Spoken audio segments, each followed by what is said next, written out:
Assalamualaikum warahmatullahi wabarakatuh. Bismillah, alhamdulillah, wassalatu wassalamu ala rasulillah, wala haula wala quwata illa billah, amma ba'du. Saudaraku kaum muslimin rahimakumullah.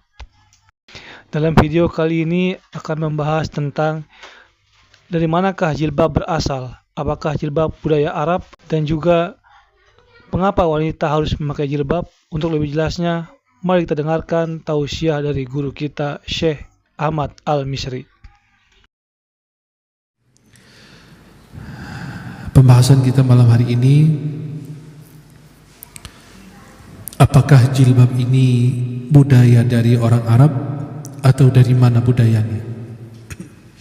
Atau jilbab ini berasal dari mana? Yang membuat kita membahas masalah jilbab ini karena ada pernyataan yang menyatakan bahwa jilbab itu tidak wajib. Jilbab itu tidak wajib bagi wanita muslim dan tidak semua wanita harus menggunakan jilbab. Itu pernyataan yang sangat keliru dan sama sekali tidak ada satupun ulama yang menyatakan pernyataan demikian. Kita akan mengenal apa itu jilbab. Kalau kita perhatikan, Islam ini sangat membenci kebodohan, karena kebodohan adalah sumber malapetaka. Selama manusia tenggelam dalam lumpur kebodohan, selama itulah manusia akan merasakan derita. Dan akibat terbesar dari atau yang dialami umat manusia karena kebodohan adalah penyimpangan akidah atau keyakinan. Kalau kita perhatikan masa jahiliyah berasal dari kata al-jahlu yang artinya kebodohan. Imam Al-Hafidh Ibn Hajar Al-Asqalani mengatakan al-jahiliyatu ma kana qabla al-Islam. Jahiliyah adalah masa sebelum datangnya Islam. Pernyataan demikian disampaikan oleh Imam Ibn Hajar dalam kitab Fathul Bari, syarah Sahih Imam Bukhari. Imam Al-Manawi mengatakan bahwa wal jahiliyatu ma qabla al-ba'thah summu bihi li farti jahlihim. Jahiliyah adalah masa sebelum diutusnya Nabi Muhammad SAW. Mereka dinamakan demikian dengan masa jahiliyah atau jahiliyah karena kebodohan mereka yang keterlaluan terhadap agama, pemahaman dan seterusnya. Ini kan semua tentang jahiliyah. Dan Allah Subhanahu wa taala ketika menjelaskan tentang wanita-wanita muslimah, Allah katakan wa qarna fi buyutikunna wa la tabarrajna tabarrujal jahiliyatil ula. Dan hendaklah kamu tetap di rumahmu dan janganlah kamu berhias dan bertingkah laku seperti orang-orang jahiliyah dulu. Berarti wanita menampakkan perhiasannya, menampakkan auratnya itu di masa apa? Jahiliyah. Di masa apa? Di masa apa? Bukan di masa Islam. Kenapa? Maka izinkan saya bertanya, yang manakah yang lebih dahulu? Ada orang Arab atau agama Islam? Yang mana yang dahulu? Orang Arab atau agama Islam? Orang Arab dulu, benar kan? Baru datang Islam. Maka coba perhatikan, jawabannya pasti tentu orang Arab. Rasulullah SAW bukanlah orang Arab pertama. Sebelum Nabi ada orang-orang sebelumnya. Sebelum SAW beliau dilahirkan, bahkan jauh sebelum Islam datang, orang Arab telah tumbuh dan berkembang dengan budaya yang mereka miliki. Berarti orang Arab dulu baru Islam, bukan Islam dulu baru orang Arab. Loh, memang kenapa? Jika jilbab itu dikatakan sebagai budaya Arab, maka berarti itu jilbab sudah ada dahulu sebelum agama Islam datang. Betul tidak?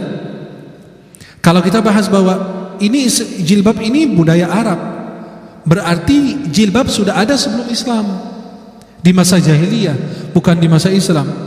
Maka jilbab, jika jilbab itu dikatakan sebagai budaya Arab, maka itu berarti jilbab sudah ada lebih dahulu sebelum agama Islam datang. Maka itu berarti wanita Arab telah memakai jilbab sebelum Rasulullah SAW memerintahkan hal tersebut, apalagi Allah dalam Al-Quran. Tapi apakah benar demikian kenyataannya? Tidak sama sekali. Karena kalau kita bilang jilbab ini budaya Arab, berarti ada sebelum Islam, berarti ada sebelum Rasulullah memerintahkan dan Allah memerintahkan berjilbab untuk wanita. Dan itu pernyataan yang keliru, karena jilbab itu diwajibkan di masa Islam. Kalau di jahiliyah tidak. Buktinya ayat yang kita baca tadi, jangan kamu menampakkan perhiasan, tingkah laku seperti wanita jahiliyah. Berarti wanita jahiliyah sama sekali tidak seperti wanita Islam. Kemudian wanita itu di masa masih bayi aja udah dibunuh, hidup-hidup dikubur. Tapi dalam Islam tidak. Kenapa? Wanita dalam Islam itu memiliki kedudukan, bahkan dia turun membawa rizki.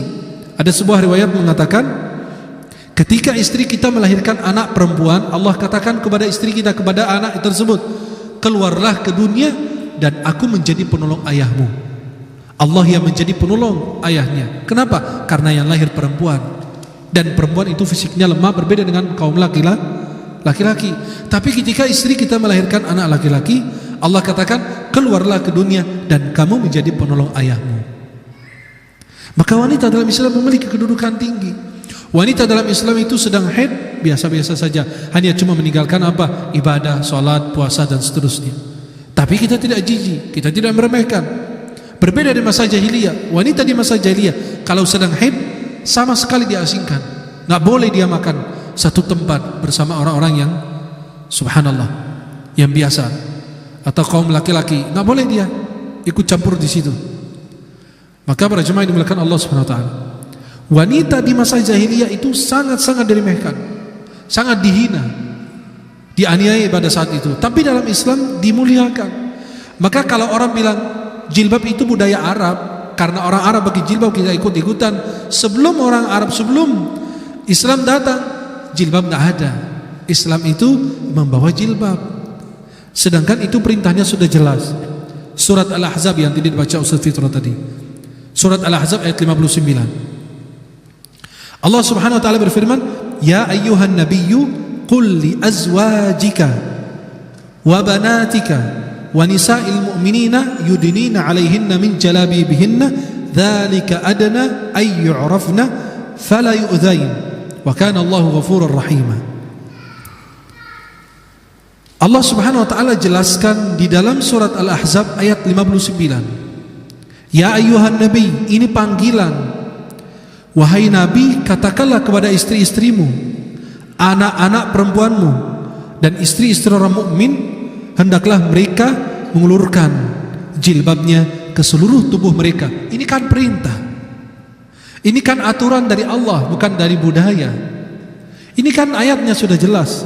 Maka para ulama menjelaskan, menerangkan bahwa ketika ayat tersebut diturunkan oleh Allah, ketika perintah berjilbab disampaikan oleh Rasulullah SAW, maka seketika itu semua wanita muslimah menarik tirai-tirai dan yang mereka miliki untuk menutupi tubuh mereka dari atas kepala hingga mereka menjulurkan dan menutupi seluruh tubuh mereka. Itu kenapa? Karena melaksanakan perintah.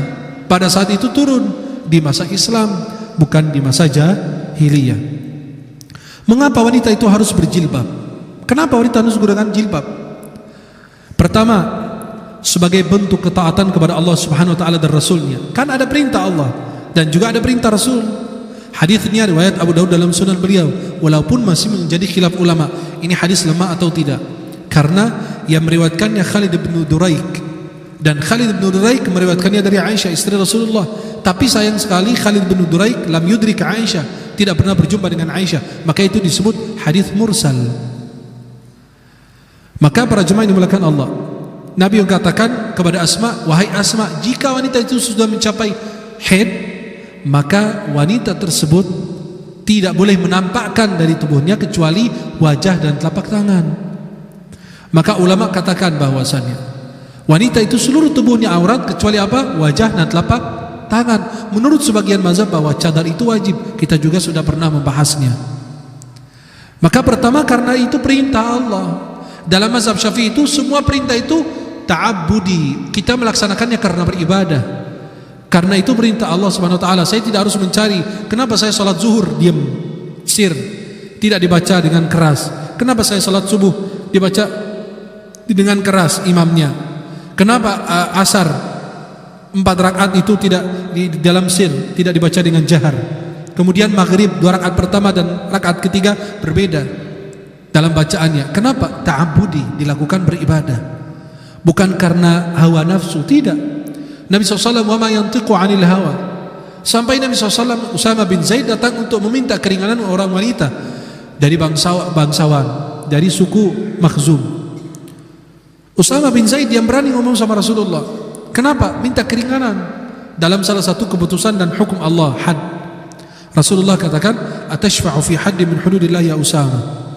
Dan sebelumnya Rasulullah katakan, itulah Allah musnahkan kaum-kaum sebelum kalian, karena orang kaya kalau mencuri dibiarkan, orang miskin kalau mencuri dipotong tangannya. Demi Allah, wahai Usama, apakah kamu ingin meminta keringanan dalam had, keputusan hukuman Allah Subhanahu wa taala kepada seorang wanita karena dia orang kaya, orang bangsawan? Demi Allah, kalau Fatimah putri Muhammad mencuri, Muhammad sendiri yang potong tangannya. Karena hukum itu berlaku bagi semuanya. Yang kedua, pamer aurat dan keindahan tubuh itu merupakan bentuk maksiat yang mendatangkan murka Allah Subhanahu wa taala dan Rasulnya. Orang kalau menampakkan auratnya, tubuhnya, itu adalah apa? Murkanya Allah Subhanahu wa taala. Kemudian yang ketiga, sesungguhnya Allah memerintahkan hijab untuk apa? Meredam apa? Berbagai macam fitnah. Kalau wanita itu tertutup, insya Allah tidak akan memancing fitnah. Yang keempat, tidak berhijab dan pamer perhiasan akan mengundang fitnah bagi laki-laki. Wanita itu menampakkan perhiasannya, auratnya, itu akan memancing fitnah, lalu terjadi hal-hal yang tidak diinginkan. Demikian tausiah dari guru kita Syekh Ahmad Al-Misri. Semoga bermanfaat untuk kita semua. Wabillahi taufiq wal hidayah. Wassalamualaikum warahmatullahi wabarakatuh.